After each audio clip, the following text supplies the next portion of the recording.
I'm thinking, unfortunately, I'm thinking that Medical Lake is not situated as well as Fairway Heights and Cheney are to get the traffic for commercial growth like we kind of like. We are going to be a bedroom community. It'd be nice if we had some other businesses in town, but we have to have an entrepreneur-like individual with money that can do the marketing plan to bring business in, because you need to have traffic to visit the businesses. You know, I'd love for Medical Lake to do a recreation center kind of like Airway Heights did. Ball fields and soccer fields and swimming pool and things like that. But I don't know that we could do it anywhere in town for enough people to go to. Something like that would have to be on 902, somewhere between Craig Road and the freeway, in order to attract people from the other side who want to use it. I'm thinking that it takes a lot of imagination for us to grow. No, I don't think it's bad the way we are. It's a small community, bedroom community. Go ahead and have Chad. Hey, all right, yes. I have to agree with Don just for location-wise. I mean, we're not quite situated like Airway Heights, and I'm actually quite pleased with that. I'm also quite pleased that my kids are in kindergarten, and there's like, when they were in the kindergarten, sorry, there's like 15 students in the class. If you were in Spokane, if you're in another city, it's 30, 40 students in one class. And we have wonderful teachers here too. And the bigger we get, you know, the more crowded we get. You can even see that in Sheen right now as well in Spokane. But I do know that growth will happen. I do also think that maybe, you know, cleaning up some vacant lots, you know, or some houses that are you know, falling apart or vacated, working with the county and the state. I know the city of Spokane is talking about a land bank sort of issue. And if something like that can start happening within the state law, I think that would be great for affordable housing and also just for the community. But I do think tourism too could also be quite a bit bigger. And you see the triathletes swimming in the lake and running around and biking, and they stop at the wonderful stores and stuff we have downtown, and hopefully we get more of that.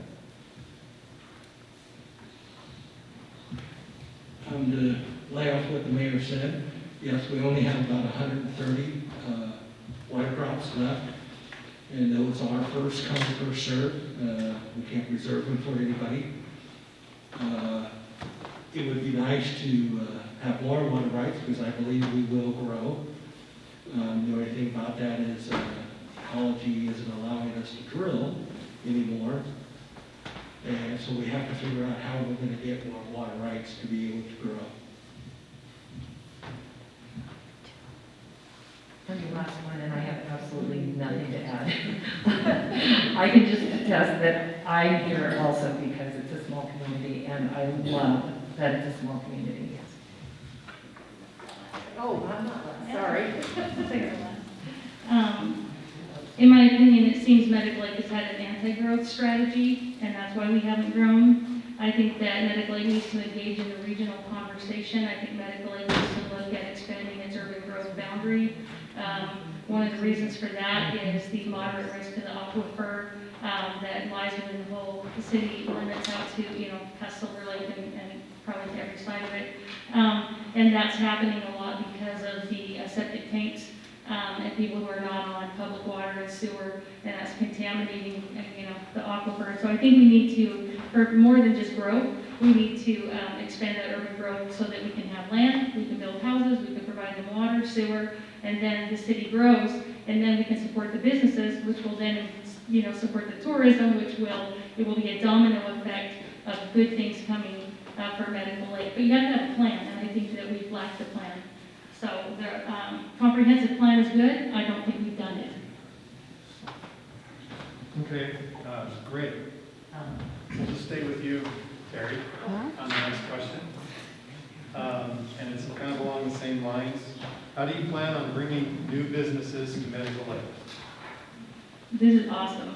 So my plan for bringing new businesses to Medical Lake is to, first of all, advertise and let people know we're interested in having new businesses in Medical Lake and meeting with people and talking with them and maybe working with council to create incentives where people would come here.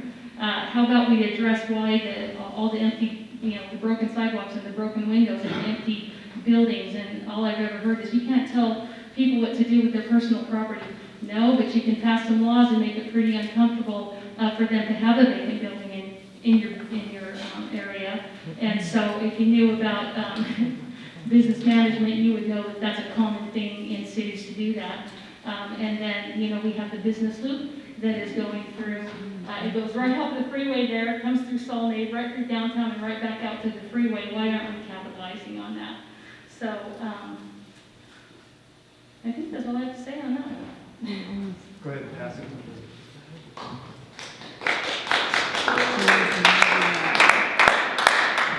Me or? This is not my forte. I don't know anything about growing business, and I really don't have anything to say about that. I reiterate that I love my small community. When I first ran, I ran on wanting to have more businesses in town.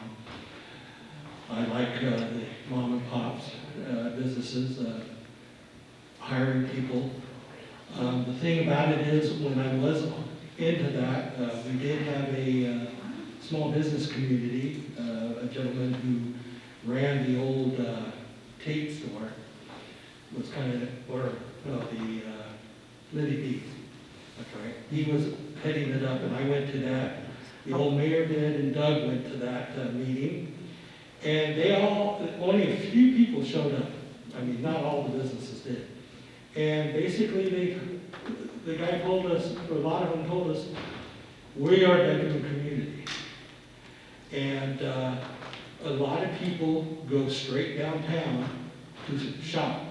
And the businesses we have here, they don't patronize. And it's hard for a business because I've seen a lot of them move out because they do not get patronized by us. And so it's kind of like, what do we do? And that I don't know. But that I do know by talking a lot to some of the owners when I first ran. Thank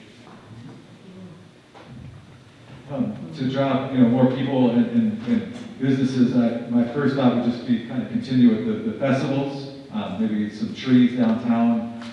Just the more fun you have, the more you're doing outside, the more you're doing, the more you're going to attract fun and interesting people and engaging people. So that would be my only thought.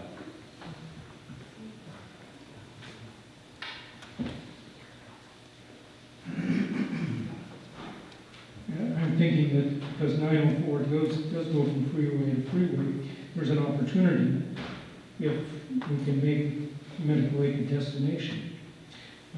I'm thinking that a fair amount of downtown, I believe, is owned by Harlan Douglas, where he owns a fair piece of it. And if there was money to be made there, he would have done some developing. And there's no doubt about that. But as far as attracting other business, yeah, we have to be welcoming. And I'm thinking one thing in my mind is it'd be nice if there was a real sidewalk from Brooks Road all the way to Campbell Street on both sides of the street.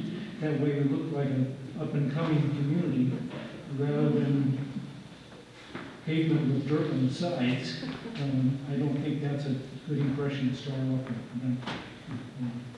It'd be nice if we could, I've always thought that it would be nice if we could have a community center or something like that at the end of Medical Lake, someplace where banquets could be had, cafeteria, a decent dock out there where the kayakers and paddleboarders can go, with a snack bar and things like that. But once again, that's against the Growth Management Act and the Shoreline Management Act, so that would never happen.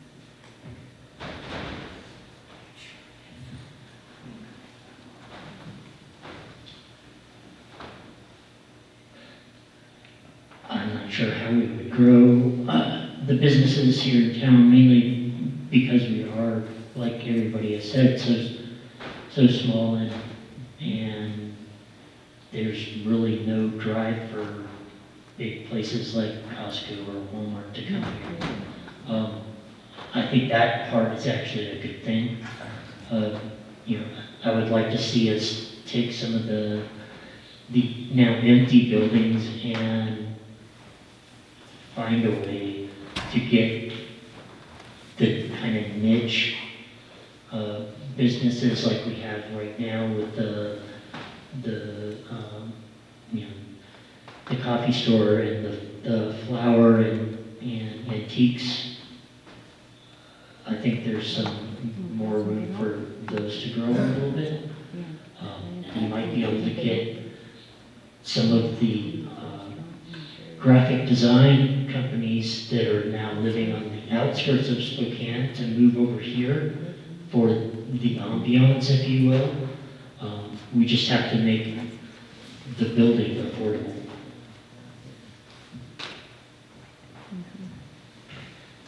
I think for years there's been a misinformation campaign against city leadership that we are anti-growth.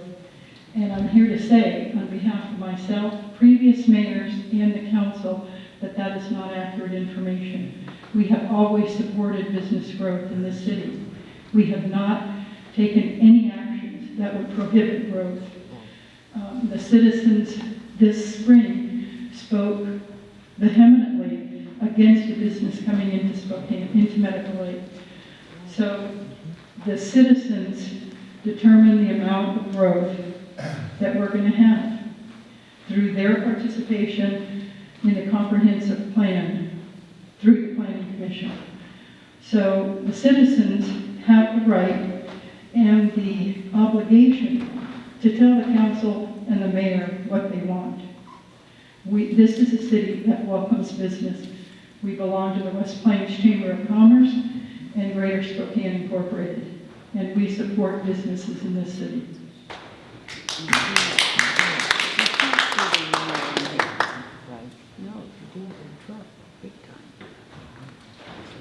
Thanks, Candace, really appreciate it. At this time, is there anybody in the audience that might have a question for the candidates? Russ. Here, I'll give you a big stick.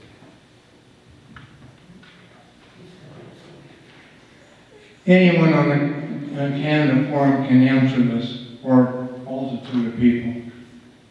Do we not have an ordinance in the city of Medical Lake that requires the city administrator to live here?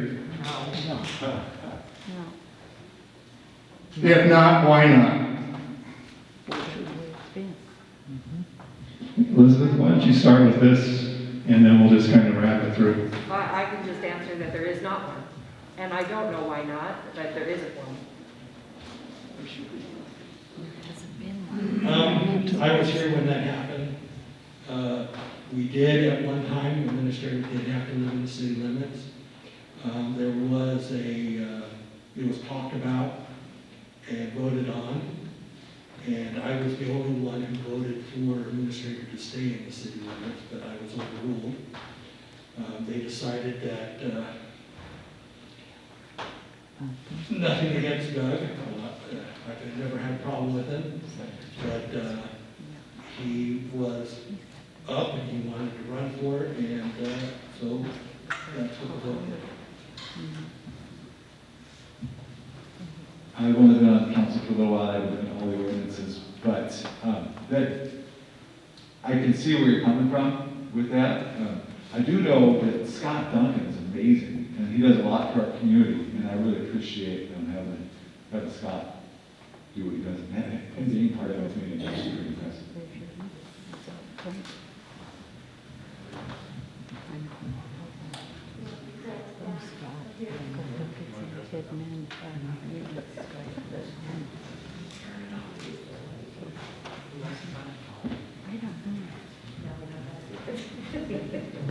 Obviously, I wasn't involved in that decision.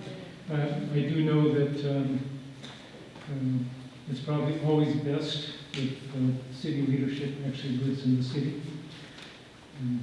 But sometimes exceptions have to be made, and I don't know what the reasoning was at the time. So.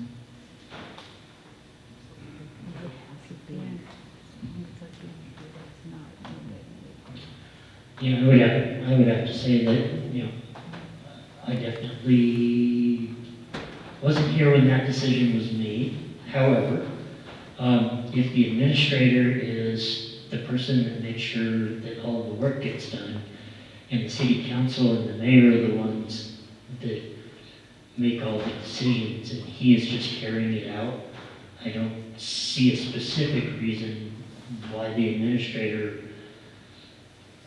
other than supporting the city that he's working in, would need to necessarily live here.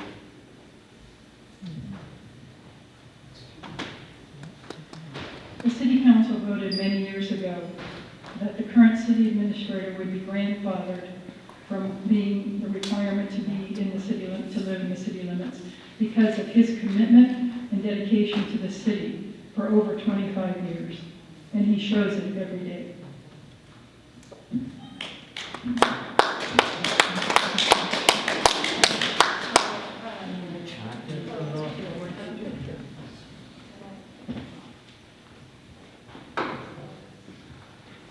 So I think it is Title II, I'll have to look it up again, but the city administrator is required to live within the city. I was also there when that decision was made. I worked for the city, I was a court administrator then, and the decision was, Doug's been the public works director for this long, he wants to be the city administrator, and they gave him 2 years. I was in the meeting, and that's how I recall it. Maybe we should look at the minutes, but anyway, I could be corrected. But my understanding was he had 2 years to sell his house, the market wasn't quite right, and to give him opportunity then to move into the city. And it is important the city administrator live in the city because then his decisions and the work he does impacts him directly. Whether the streets get plowed, the garbage gets picked up, and the dogs are barking, and the garages are being broken into, it's his garbage and streets and garages too. So it's really important that the city administrator lives in the city. Every city in this region, in the whole county, requires that their city administrator live in their city. It's a principle of municipal government.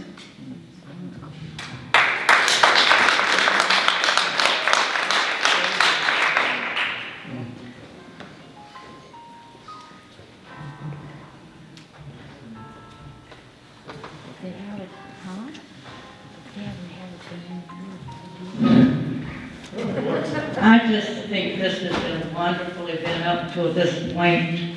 I think this is personal attack on our city administrator. We all that were here knows he was grandfathered in. He's worked here since he's 20 years old. There was no such term, 2 years, 3 years, that he had to sell his house and move into the city. He is not up on this platform to defend himself, and I think it's a shame that it's come to this. Thank you. Any other questions? Thank you. I don't know who this would be directed to. Being a citizen of the city of Medical Lake for many years, I have great concern about the deterioration of the lack of enforcement, of code enforcement. I'm going to give you some examples and then ask why they have not been addressed, that I have addressed over and over and over. At one point we had a code enforcement officer a few years back. For whatever reason, it didn't work out and nothing was accomplished. I understand we have a new one, and I'm excited about that. Here are my concerns. I live in South Lake Terrace, and on Evergreen Street, I have turned in to pretty much everybody over the years no less than 10 complaints of an address at 1040 Evergreen. There is a mechanical car workshop there. There are up to 5, 10, and 12 cars, hoods up, oil all over the place. Nothing has ever been done about it. 1010 North Evergreen. The city municipal code says that the maximum truck weight on a city street is 1 ton max except for local delivery. There is the Logistics 18-wheeler, in other words, an over-the-road truck, 60,000 pounds, either the tractor or the trailer or both, there 4 and 5 times a month. It sat here 5 days last week. I called and absolutely nothing has been done. There are houses, I live on South Silver Lake, there are cars in the middle of the lawn, I have called. People say, well, it's there right. No, it isn't, because the Environmental Protection Agency, I'm so sick of this, I called them, and they can in fact sue the city of Medical Lake because if oil leaks, 1 quart of oil contaminates 1 acre of ground. There are 3 to 5 feet in height of obnoxious weeds. I get from the county notices, take care of, Mike. It's not happening down the street. I want code enforcement. You folks pass the laws. If you have the what for to pass the laws, have the daggone guts to enforce them. I ask and plead with that because it affects my property values, it affects my roads, etc. And I thank you very much for your time. So, yeah, I think that that's a really good question, and that's pretty universal to just about any community around here. Code enforcement, what do you do about nuisance code? So we've hired our code enforcement officer, Andy Harville. He started in September. He will be getting some direction in what some priorities are based on the issues that have been raised to the city. And we are making a proposal to change our nuisance code so that he will be able to issue civil infractions rather than them all having to go to the city prosecutor.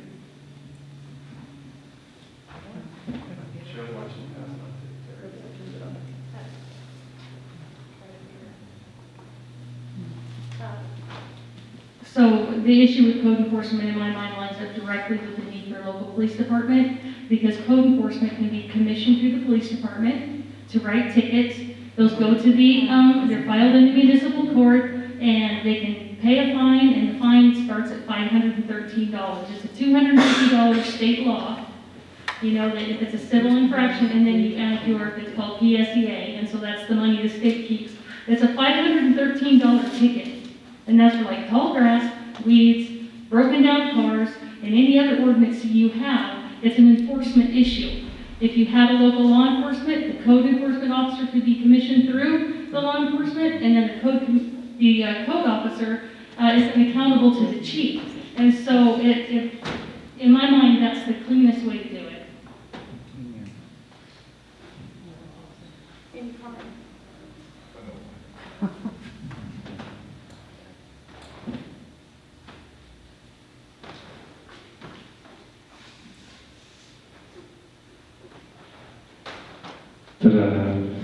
Anybody else want to address? Just that, okay. We'll do 2 more questions, and then we're going to go ahead and wrap it up here.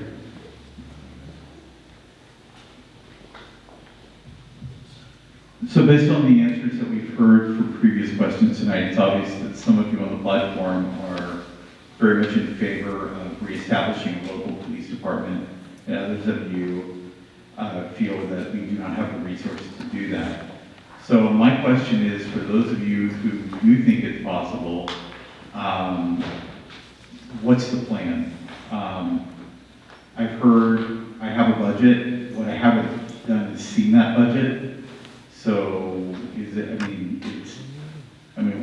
where is it? You know, if we're going to be asked to vote for a candidate who supports this, I think it's fair that we as the residents of Medical Lake know what your plan is financially to make that happen. May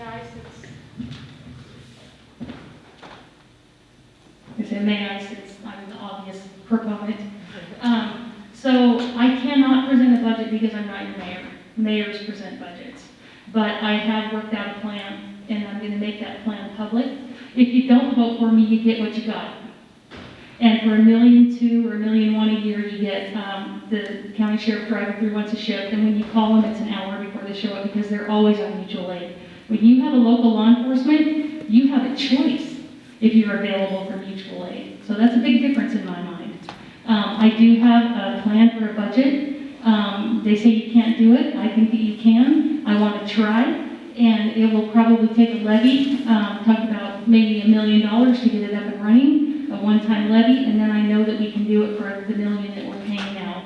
So that's my plan. You'll get a lot more for your money if we give it a try. And if you never try, you're never going to know, and you're going to be stuck exactly where you are from here on out.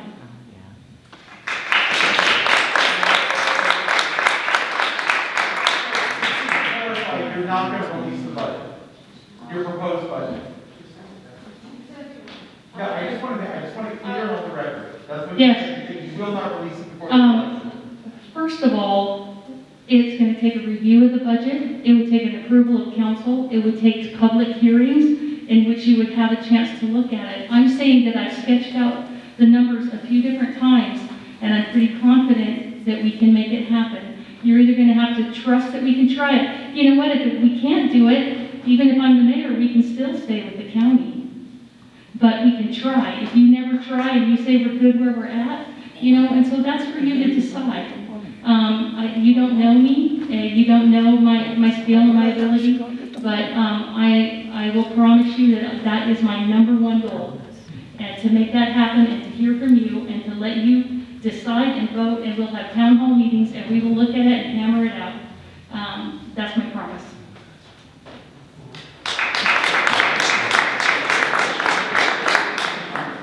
Okay, one more question, and then we'll go ahead with your closing argument.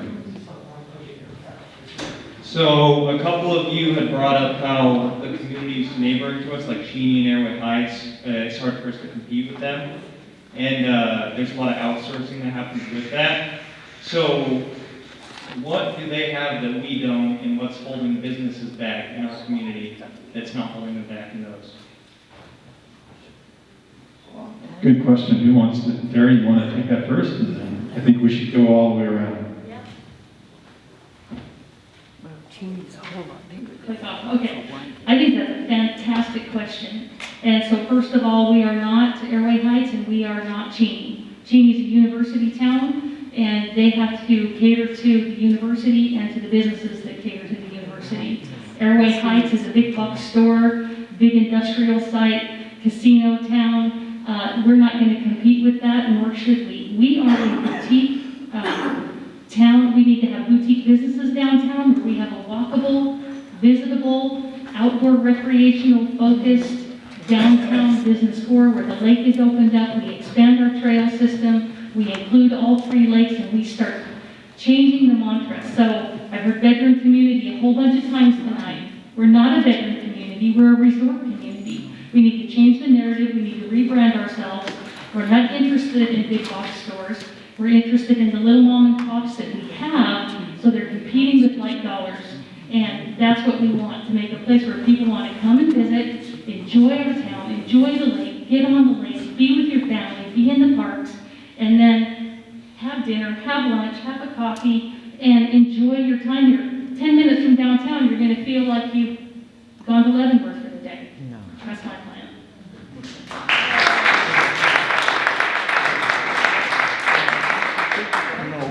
So your question was, how are we different than Airway Heights and Cheney? And Terry described it well.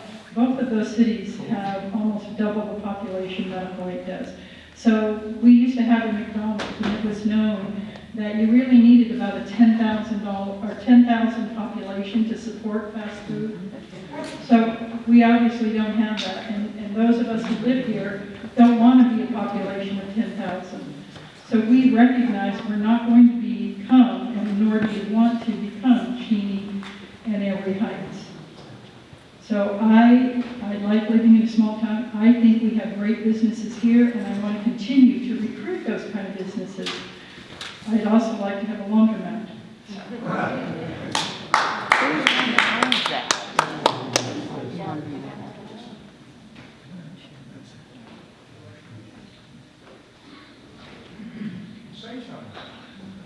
I think one of the other things that Medical Lake has that either, well, okay, Airway Heights may indirectly have it with the Air Force Base being planted right outside.